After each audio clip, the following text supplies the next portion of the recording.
2026 সালে এসে 20,000 টাকা বাজেটে একটা ভালো ফোন খুঁজে পাওয়া কিন্তু বেশ চ্যালেঞ্জিং। কেউ দিচ্ছে ভালো ডিসপ্লে তো প্রসেসর দুর্বল, আবার কারোর ক্যামেরা ভালো তো চার্জিং স্লো।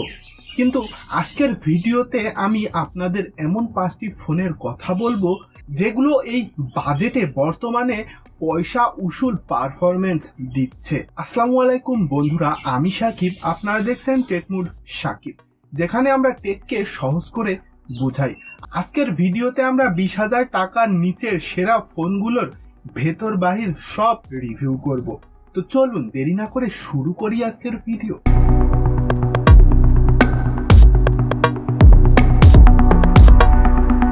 আমাদের লিস্টের 5 নাম্বারে আছে এমন একটি ফোন, সেটা হলো ভিভো Y11 5G, যার ডিসপ্লে 6.5 ইঞ্চির 120 hertz refresh rate, processor ডায়মন্ডসিটি 6305G, camera পাচ্ছেন 50 মেগাপিক্সেলের মেইন সেন্সর, আর ব্যাটারি পাচ্ছেন 6500 mAh। যারা খুব বেশি গেমিং করেন না কিন্তু সারাদিন ফেসবুক, ইউটিউব আর টিকটক ব্যবহার করেন, তাদের জন্য এই ভিভো Y11 5Gটা বেস্ট। লিস্টের 4 নাম্বার অপশনে আছে মিডিয়া কনজামশনের রাজা রেডমি 15A। 20,000 টাকার নিচে এই ফোনে পাচ্ছেন 6.9 ইঞ্চির IPS LCD 120 hertz display, Snapdragon 685 chipset, আর পেছনে 50 মেগাপিক্সেলের ট্রিপল ক্যামেরা। এ ফোনে ব্যাটারি পাচ্ছেন 7000 mAh। যারা মূলত ফোনে প্রচুর মুভি দেখেন, ইউটিউবে ভিডিও দেখেন বা বড় স্ক্রিনে কন্টেন্ট এনজয় করেন, তাদের জন্য রেডমি 15A সবচেয়ে ভালো চয়েস। লিস্টের 3 নম্বরে আছে নির্ভরযোগ্য পারফরমেন্স ও ব্র্যান্ড ভ্যালুর রাজা স্যামসাং গ্যালাক্সি F17। এই ফোনে 6.44 ইঞ্চির সুপার অ্যামোলেড ডিসপ্লে ইউজ করা হয়েছে, যার কালার একদম টপ নচ। এই ফোনে স্যামসাং নিজস্ব এক্সিনোস প্রসেসর ইউজ করেছে, আর এই ফোনের ব্যাটারি পাচ্ছেন 5000 mAh, আর সাথে 30 ওয়াট ফাস্ট চার্জিং।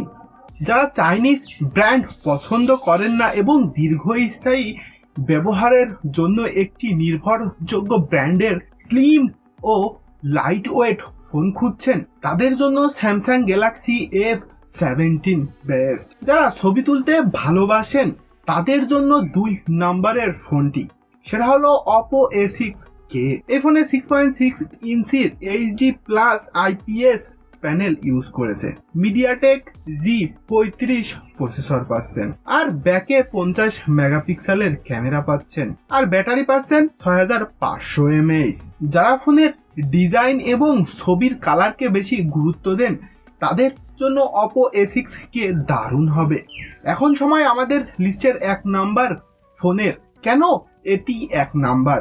কারণ এতে আছে প্রিমিয়াম ডিজাইন, ভালো ক্যামেরা এবং একটি ব্যালেন্সড প্রসেসর। 20,000 টাকার প্যাকেজে এটি 2026 সালের সবচেয়ে ভ্যালু ফর মানি স্মার্টফোন, সেটা হলো রিয়েলমি C85। এই ফোনে 6.72 ইঞ্চির 144 hertz ultra smooth display use করা হয়েছে, স্ন্যাপড্রাগন 685 চিপসেট ইউজ করেছে ফোনটিতে, আর এই ফোনে 50 মেগাপিক্সেলের ক্যামেরা ইউজ করা হয়েছে।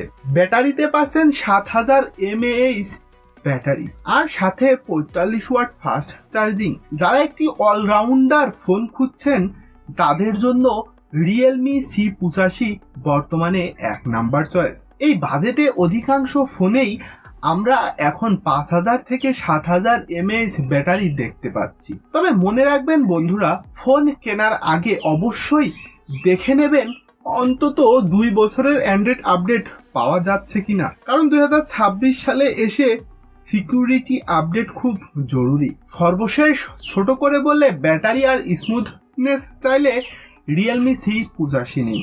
মুভি দেখার জন্য রেডমি 15A সেরা, আর ব্র্যান্ড ভ্যালুর জন্য স্যামসাং গ্যালাক্সি F17। ডিজাইন এবং ছবির কোয়ালিটি চাইলে Oppo A6K, আর গেমিং করলে ভিভো Y11 5। আপনার বাজেট যদি একদম ফিক্সড 20,000 হয়, তবে ডিসকাউন্টের জন্য একটু অপেক্ষা করতে পারেন। ভিডিওটা ভালো লাগলে লাইক, কমেন্ট, শেয়ার করুন। আর এরকম অনেস্ট টেক নিউজ পেতে টেকমুড সাকিব চ্যানেলটি সাবস্ক্রাইব করুন। দেখা হবে পরবর্তী কোনো এক ভিডিওতে। আল্লাহ হাফেজ।